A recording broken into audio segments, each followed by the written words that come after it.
আমরা কিতাবে পড়ছি রাসূলুল্লাহ সাল্লাল্লাহু আলাইহি সাল্লামের একজন নওজোয়ান যুবক সাহাবীকে খ্রিস্টান যুদ্ধে খ্রিস্টান সৈন্যরা বন্দী করছিলেন।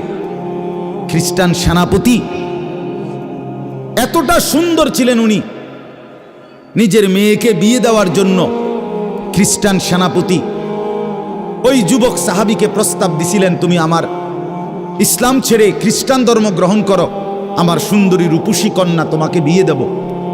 তিনি বলছেন, আল্লাহর কসম, আমি তো গোটা পৃথিবী ত্যাগ করতে পারি, কিন্তু ঈমান ছাড়তে পারি না।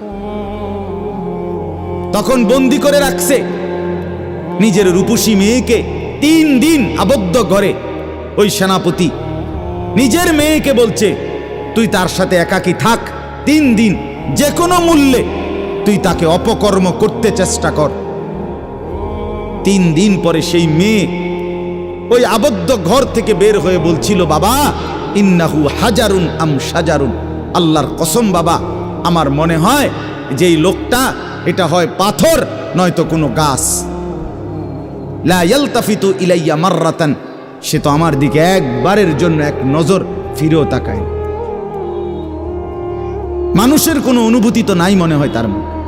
এই কেউ যখন নিজেকে গঠন করে, গোটা পৃথিবী নাচলেও তার আর অসুবিধা হয়।